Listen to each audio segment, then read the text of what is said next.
An Anatomy of the World by John Donne. Excerpt. An Anatomy of the World, wherein, by occasion of the untimely death of Mistress Elizabeth Drury, the frailty and the decay of this whole world is represented. The first anniversary. When that rich soul which to her heaven is gone, whom all do celebrate, who know they have one, for who is sure he hath a soul, unless it see and judge and follow worthiness, and by deeds praise it? He who doth not this may lodge an inmate soul, but 'tis not his. When that queen ended here her progress time, and as to her standing house to heaven did climb, where loath to make the saints attend her long, she's now a part both of the choir and song. This world in that great earthquake languished, for in a common bath of tears it bled, which drew the strongest vital spirits out, but succored then with a perplexed doubt, whether the world did lose or gain in this. Because since now no other way there is but goodness to see her, whom all would see, all must endeavor to be good as she. This great consumption to a fever turned, and so the world had fits, it joyed, it mourned, and as men think that agues physic are, and the ague being spent give over care, so thou sick world mistakest thyself to be, well, when alas, thou art in a lethargy, her death did wound and tame thee then, and then thou mightest have better spared the son or man. That wound was deep, but 'tis more misery that thou hast lost thy sense and memory.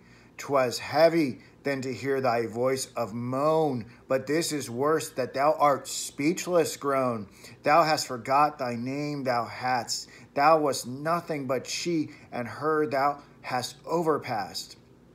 For as a child kept from the font until a prince expected long come to fulfill, the ceremonies thou unnamed hadst laid, had not her coming thee her palace made. Her name defined thee, gave thee form and frame, and thou forgettest to celebrate thy name. Some months she hath been dead, but being dead, measures of times are all determined. But long she hath been away, long yet none offers to tell us who it is that's gone. But as in states doubtful of future heirs, when sickness without remedy impairs, the present prince, there loath it should be said, the prince doth languish, or the prince is dead. So mankind feeling now a general thaw, a strong example gone equal to law, the cement which did faithfully compact, and glue all virtues now resolved and slacked, thought it some blasphemy to say she was dead, or that our weakness was discovered.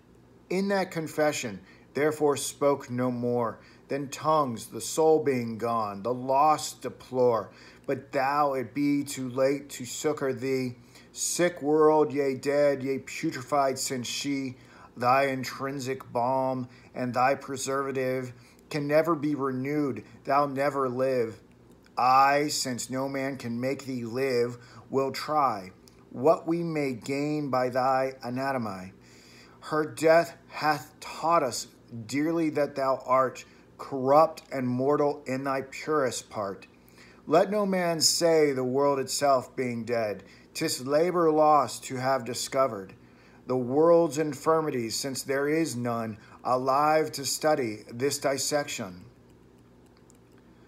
For there's a kind of world remaining still, though she which did inanimate and fill the world be gone, yet in this last long night her ghost doth walk, that is a glimmering light.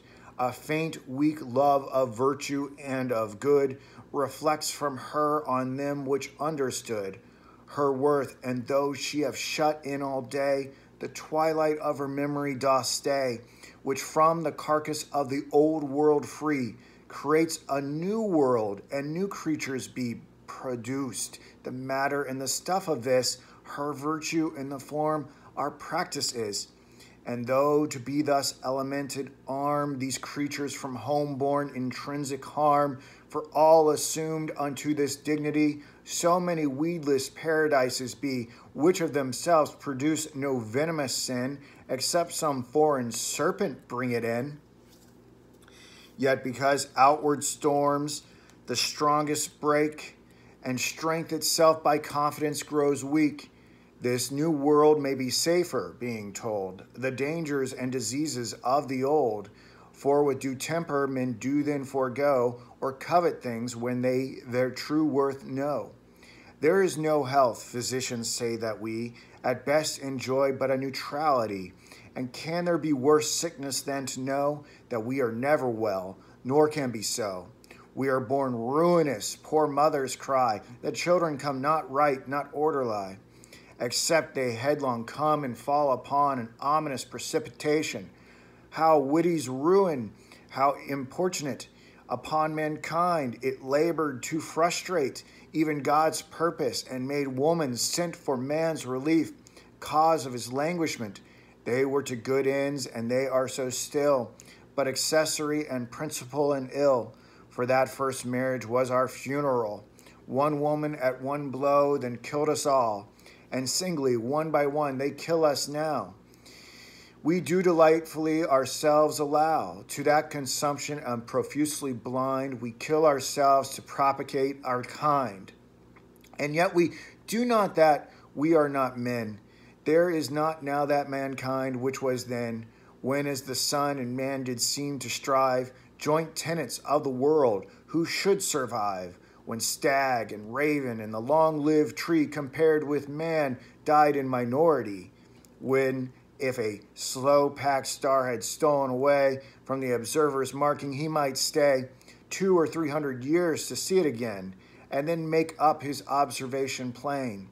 When, as the age was long, the size was great, man's growth confessed and recompassed the meat, so spacious and large that every soul did a fair kingdom and large realm control. And when the very stature thus erect did that soul a good way towards heaven direct, where is this mankind now? Who lives to age, fit to be made Methusalem his page? Alas, we scarce live long enough to try whether a true made clock run right or lie. Old grandsires talk of yesterday with sorrow, and for our children we reserve tomorrow. So short is life that every peasant strives in a torn house or field to have 3 lives, and as in lasting, so in length is man contracted to an inch who was a span. For had a man at first in forest strayed, or shipwrecked in the sea, one would have laid a wager that an elephant or whale that met him would not hastily assail a thing so equal to him. Now, alas, the fairies and the pygmies well may pass, as credible mankind decays so soon. We are scarce our father's shadows cast at noon. Only death adds to our length, nor are we grown in stature to be men, till we are none. But this were light, did our less volume hold all the old texts, or had we changed to gold, their silver, or disposed into less glass, spirits of virtue, which then scattered was. But 'tis not so. We are not retired, but damped, and as our bodies, so our minds are cramped. 'Tis shrinking, not close weaving, that hath thus, in mind and body, both bedwarfed us. We seem ambitious, God's whole work to undo. Of nothing he made us, and we strive to bring ourselves to nothing back, and we do what we can to do it so soon as he. With new diseases on ourselves we war, and with new physic a worse engine far. Thus man, this world's vice emperor, in whom all faculties, all graces are at home. And if in other creatures they appear, they're but man's ministers and legates there, to work on their rebellions and reduce them to civility and to man's use. This man whom God did woo and loath to attend, till man came up, did down to man descend. This man so great that all that is his. Oh, what a trifle and poor thing he is. If man were anything, he's nothing now. help, or at least some time to waste, allow this other wants. Yet when he did depart, with her whom we lament, he lost his heart, she of whom the ancients seemed to prophesy, when they called virtues by the name of she in whom virtue was so much refined, that for alloy unto so pure a mind, she took the weaker sex, she that could drive the poisonous tincture and the stain of Eve out of her thoughts and deeds and purify, all by a true religious alchemy. She is dead, she's dead, and when thou knowest this, thou knowest how poor a trifling thing man is, and learnst thus much by our anatomy, the heart being perished, no part can be free, and that except thou feed not banquet on the supernatural food religion, thy better growth grows withered and scant. Be more than man, or thou less than an ant. Then as mankind, so is the world's whole frame, quite out of joint, almost created lame. For before God had made up all the rest, corruption entered and depraved the best. It seized the angels, and then first of all, the world did in her cradle take a fall, and turned her brains, and took a general maim, wronging each joint of the universal frame. The noblest part, man felt it first, and then both beasts and plants, cursed in the curse of man. So did the world from the first hour decay. That evening was the beginning of the day. And now the springs and summers which we see, like sons of women after 50 be, and new philosophy calls all in doubt. The element of fire is quite put out. The sun is lost, and the earth, and no man's wit can well direct him where to look for it. And freely men confess that this world's spent, when in the planets and the firmament they seek so many new. They see that this is crumbled out again to his atomies. 'Tis all in pieces, all coherence gone, all just supply and all relation. Prince, subject, father, son are things forgot, for every man alone thinks he hath got to be a phoenix that then can be, none of that kind of which he is but he.